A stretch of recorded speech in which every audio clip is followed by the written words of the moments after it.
We are starting today's walk at the creek crossing, about 100 metres from the beach. A tidal creek that runs parallel with the beach, which used to go all the way to Nightcliff.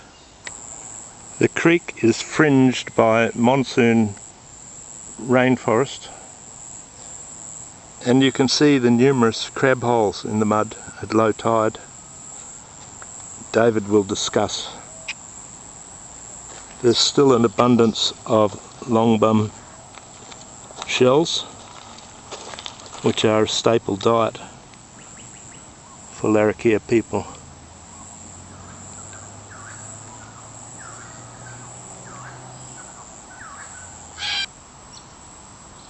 This is a young cannonball mangrove tree, which could live to 100 years or more if it's given a chance.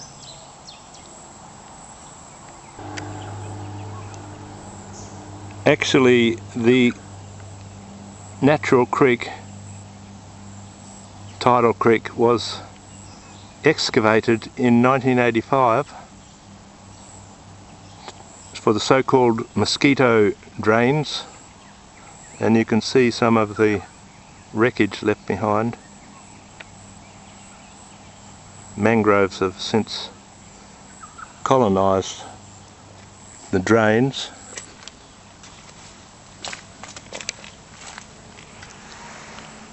And wildlife, shellfish.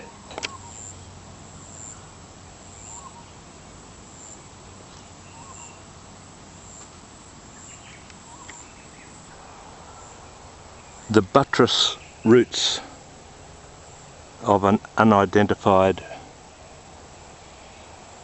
and healthy tree growing beside the tidal creek, making a canopy which is largely deciduous. One reason why it is called a monsoon vine forest.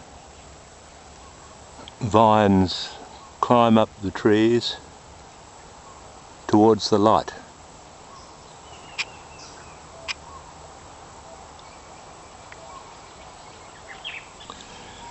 I wouldn't be sure how healthy it would be to eat these shellfish. We don't know what's coming down this creek these days.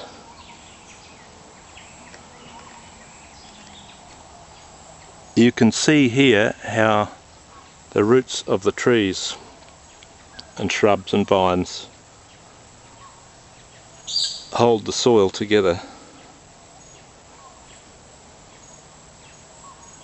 Despite the erosion caused by stormwater flooding. Can you see the wallaby track? These wallabies probably move between here and East Point in the green belt.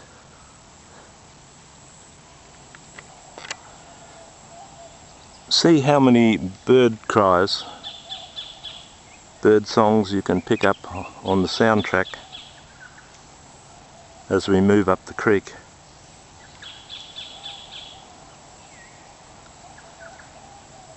It's teeming with bird life.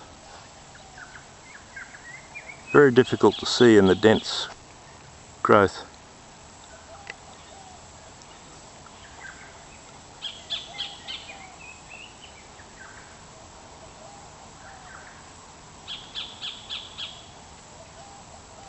These beach hibiscus with the yellow flowers are used for making fishing spears. These long branches, straight branches in the forest, because they're so light that they float. ideal for stalking stingrays.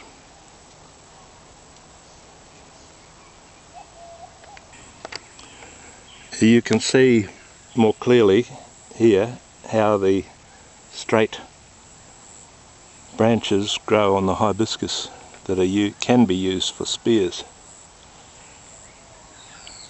and it's prolific on the edges of the monsoon forest on the Kulaluk lease.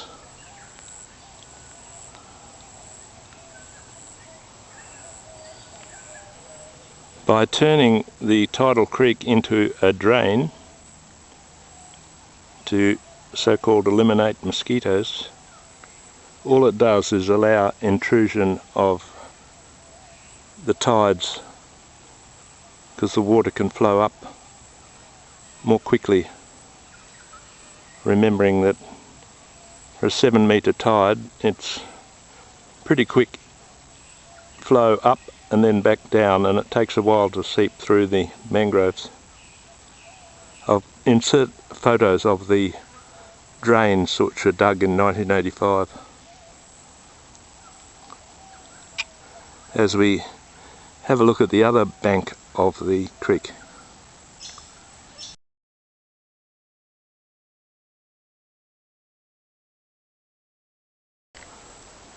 I suspect this is not a native tree.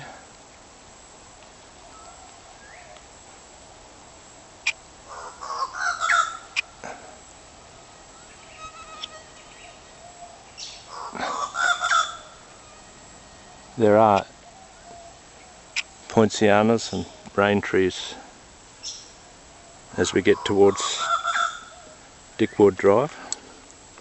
And look at the soil, how beautiful and loamy it is from years of leaves and vegetation rotting.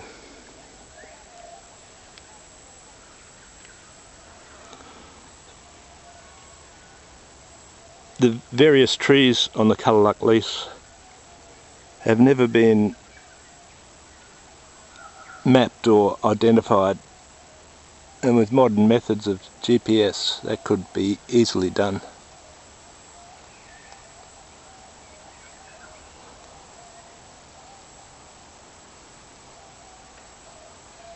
Now I have just disturbed a jungle fowl, orange-footed scrub fowl, on this gigantic nest, which is so old it has large trees growing on top of it. And I doubt if it has been seen by many people where it is on the Kulaluk lease.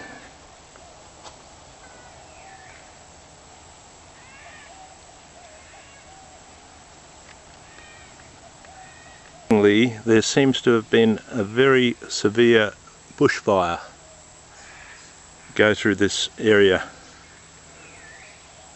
some years ago, but many or most of the trees have survived.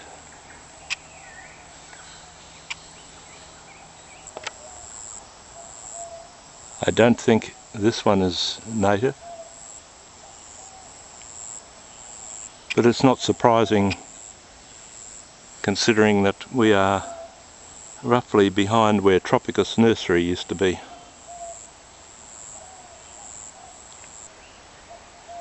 Yes, I'm really in the thick of it now. The vines are dense, the trees are big.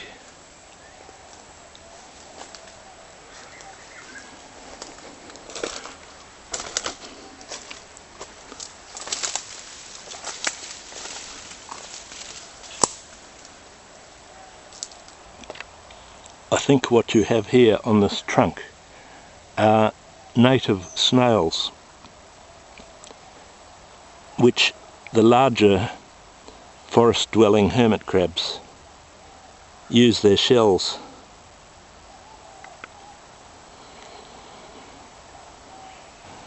We are right in behind the Coconut Grove Industrial Village. Many introduced palms spreading in the forest.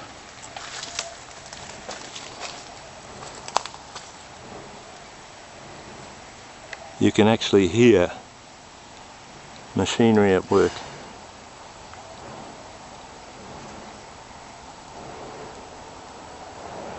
God knows what's in this water being released from the numerous light industry businesses, and I wonder if this water's ever been tested.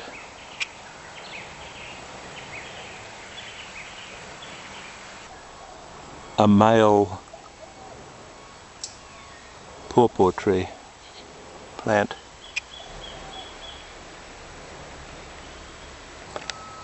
And another lonely male.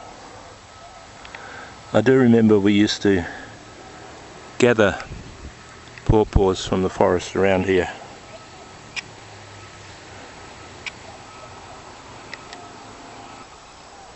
Now I don't know if you can see it, but there are two large owls sitting up in the branch there, looking at me. At least I think they're owls. Certainly birds of prey. They're not moving, but I haven't got a lens that could pick them up more clearly.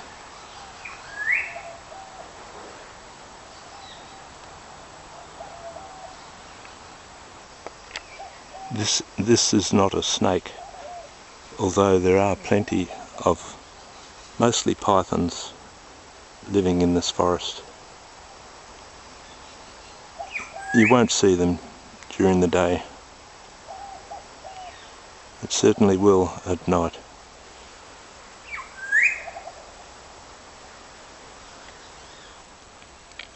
And here I have stumbled upon a smaller nesting mound of the jungle fowl. It has been scratched over. You can see the beautiful loamy soil we have. And if there's eggs in there, they will hatch out in the warmth of the decaying vegetation, and the young will scamper off into this forest and fend for themselves. Pretty well undisturbed. There used to be a lot of wild pigs doing damage in this forest, but they have been eliminated. It is hard to believe there has been a camp here, an abandoned camp, but in the dry season these areas would be covered with a nice powdery white dust and quite dry. So after that little detour into the forest, I'm back on the tidal creek, and from here I'll hand it over to David Percival to give a little commentary about the mangroves and other interesting points. Thank you.